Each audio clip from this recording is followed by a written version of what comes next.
आप सभी को मेरा नमस्कार। मैं विकास शर्मा, ज्योतिष आचार्य। आप सभी दर्शकों का अपने YouTube चैनल जिसका नाम है एस्ट्रोलॉजी टीचिंग बाय विकास शर्मा, मैं बहुत बहुत स्वागत करता हूं। दोस्तों, भावों की इस कड़ी में, जिसको हम घर भी कहते हैं, खाना भी कहते हैं, हाउस भी कहते हैं, आज मैं 9th हाउस के ऊपर चर्चा करूंगा। बहुत इंपॉर्टेंट हाउस है ये भी। पर उससे पहले जो दर्शक मेरे चैनल से जुड़े हैं, मैं उनका स्वागत करता हूं। और अगर उनको ज्योतिष का बिल्कुल भी ज्ञान नहीं है और वो सीखना चाहते हैं, तो मेरे जो पुराने वीडियोस हैं बेसिक्स के ऊपर मैंने डाले हुए हैं, आप वहां से देखना शुरू करेंगे तो ज्योतिष आपको बहुत जल्दी समझ में आएगा। और जो दर्शक को पहले से ज्ञान है, वो मेरे साथ मिलकर अपने ज्ञान में वृद्धि कर सकते हैं। चलिए शुरू करते हैं। आज का जो चर्चा है 9वें घर को लेके। देखिए, अभी तक मैंने 8 घरों तक आपको बता दिया। एक बार जो लोग दर्शक नए हैं उनसे मैं एक बार वापस से इसको रिकैप करते हैं, समझते हैं कि क्या हमारी यात्रा कहां से शुरू होती है। देखिए, मैं बता चुका हूं। इसको, ये ग्राफ हमारी, इसको कुंडली कहते हैं, जन्म पत्री कहते हैं। इसमें कुंडली बनती है। इस कुंडली के अंदर 12 घर होते हैं, आप सबको मालूम है। अब तो इन 12 घरों से हम व्यक्ति के जीवन के बारे में जितनी भी घटनाएं हैं, उसके जन्म से लेकर और उसके मृत्यु तक के बीच का जितना भी समय है, जो भी वो हासिल करेगा उसके जीवन में, जो भी उसको प्राप्ति होगी, सुख के रूप में हो, दुख के रूप में, वो सारी प्राप्तियां इन 12 घरों के अंदर सिमटी हुई हैं। और ये जो कुंडली है, ये स्नैपशॉट की तरह होता है। मैं बता चुका हूं, जिस समय आपका अमुक समय पर जन्म हुआ था, तो उस समय की फोटोग्राफ जो है, क्षितिज की फोटोग्राफ ली और उस फोटोग्राफ के अकॉर्डिंग देखे कि उस समय, जिस समय आपका जन्म हुआ था, कौन सी राशि आपके लगन बनकर आई और कौन कौन से प्लैनेट किस किस राशि में मूव कर रहे थे। तो वो स्नैपशॉट होता है ये, और इससे हम पूरे जन्म का जो है आने वाले समय को आकलन करते हैं, इंडिकेशन मिलता है। ठीक है।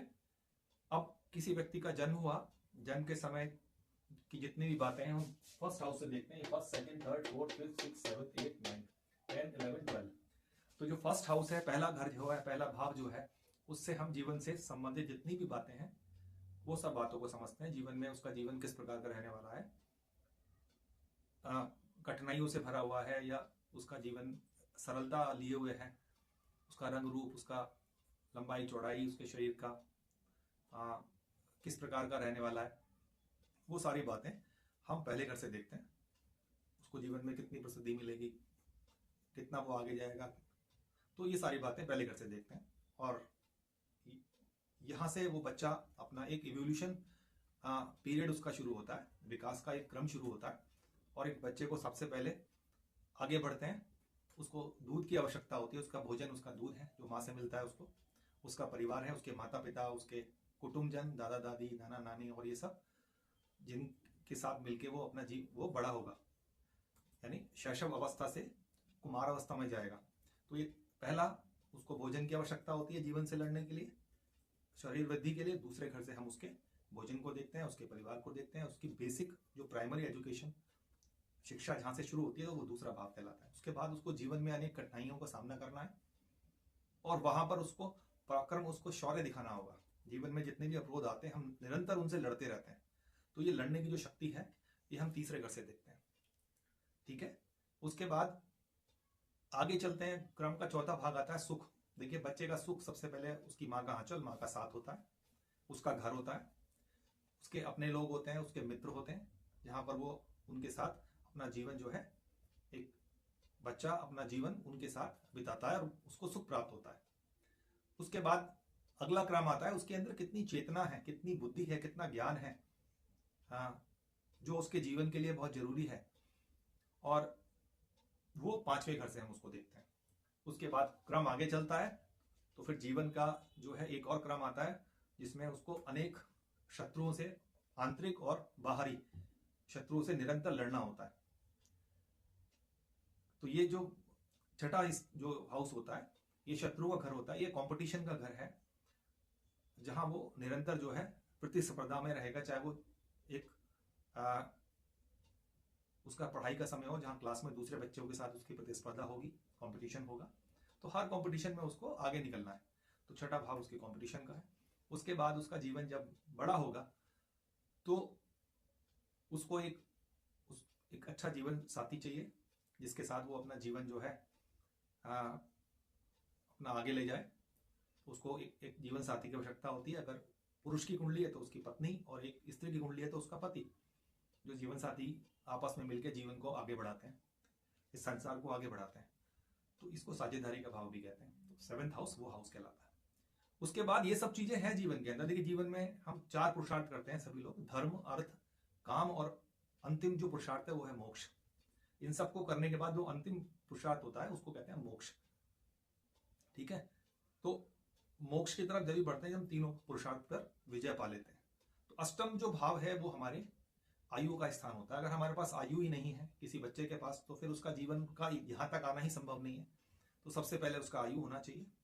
तो इसको आयु का स्थान भी कहते हैं, अष्टम भाव को।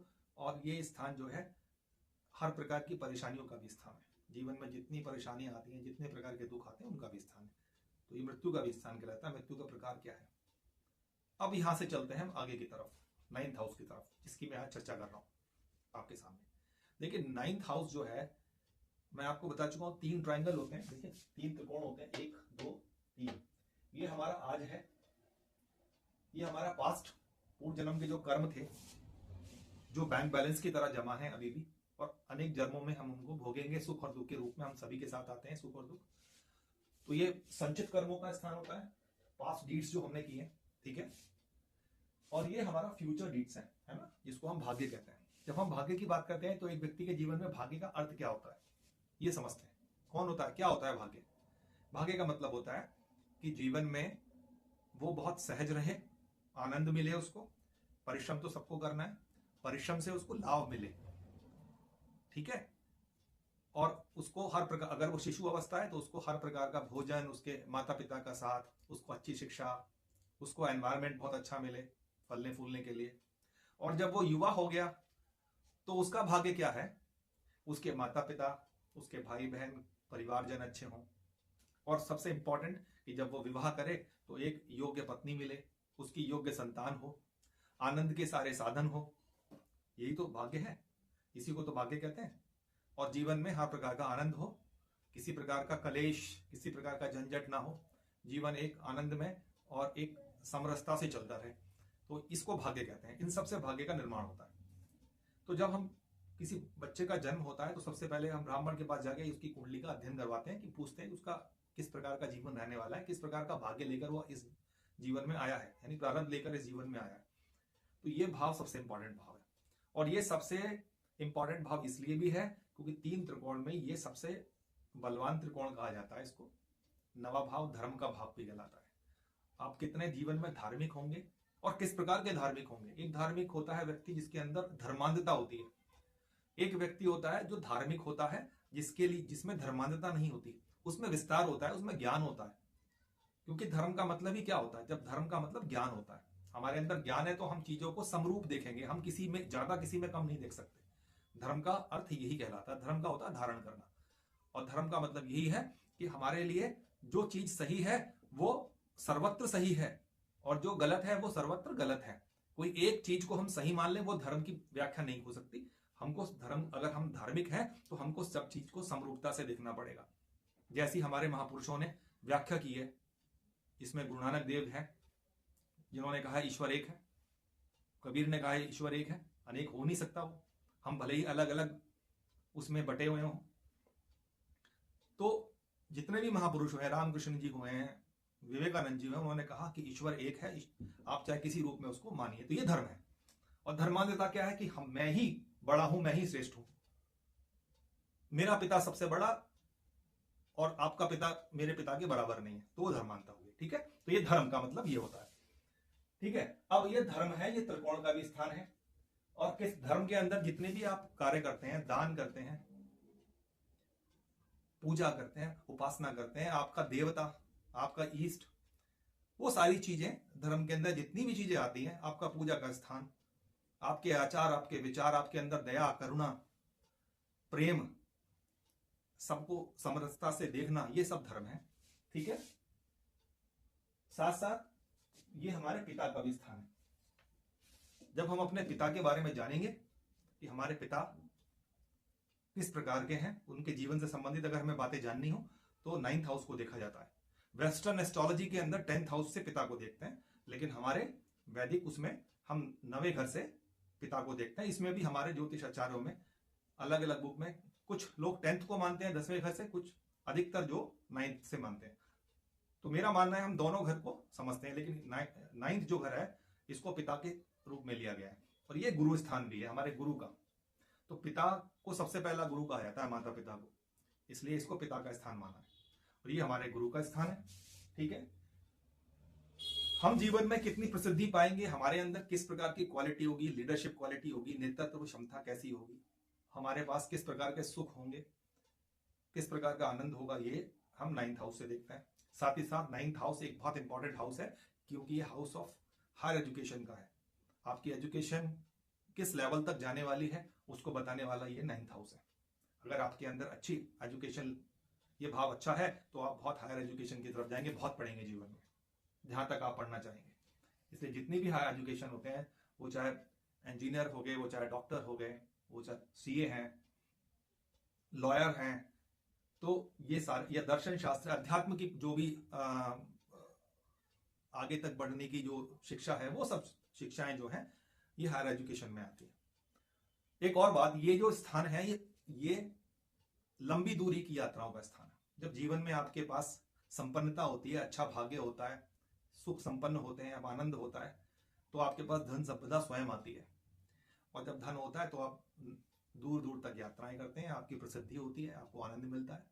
तो बहुत दूर की जो यात्राएं, सुदूर देश की, यानी अपने स्थान से दूसरे किसी देश में, अपने देश से दूसरे देश में जाने वाली जो यात्राएं होती हैं, उन यात्राओं को, लॉन्ग जर्नीज को ये रिप्रेजेंट करता है 9th हाउस। ठीक है, अंत में जो है ये स्पिरिचुअलिज्म का भी भाव है। जैसे मैं बता चुका हूं, अध्यात्म के अंदर आप कितना जाएंगे, आपका अध्यात्म तक क्या रुझान होगा। देखिए, अभी आपने बहुत से लोगों को देखा होगा, एक बहुत फेमस जो है संत देखने को मिलता है। संत सभी को नहीं कहा जाता, संत के अंदर समानता होती है, समरसता होती है, सबको समान दृष्टि से देखे, सभी धर्मों का, पंथों का आदर करे, वो संत कहलाते हैं। तो प्रेमानंद जी एक ऐसे ही संत हैं, जितना मैं उनको समझ पाया। उनके पास बहुत सारे उनके परिकर हैं, शिष्य हैं, जो कि अभी कुछ वर्षों में बहुत अच्छे अच्छे फील्ड से छोड़कर उनके शिष्य बने। मेरा यहां बताने का तात्पर्य सिर्फ यह है कि व्यक्ति के अंदर अध्यात्म का जो रुझान होता है ना, उसके अंदर अध्यात्म में जाने के लिए भी अमुक ग्रह अगर ऐसे होते हैं, तो आपके जीवन में एक क्षण में आप जो है जीवन आपका बदल जाता है।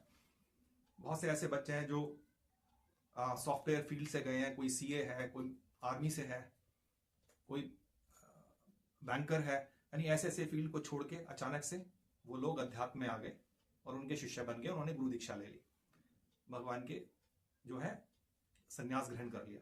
तो जब जीवन में ऐसा समय आता है ना, जब आपके अंदर एकदम, मैंने कहा था 360 डिग्री का जब जीवन परिवर्तन होता है, तो 8th हाउस का जो है वो एक मोक्ष का स्थान है, जो धर्म से संबंधित है, उसका बहुत बड़ा रोल होता है। और साथ ही साथ 9th हाउस का रोल होता है, जब जीवन में आपके अध्यात्म आता है, एकदम से आप पलट जाते हो, सांसारिक जीवन को छोड़ के और जो है अध्यात्म में चले जाते हो, ईश्वर की खोज में चले जाते हो। तो ये हाउस बहुत इंपॉर्टेंट हाउस कहलाता है।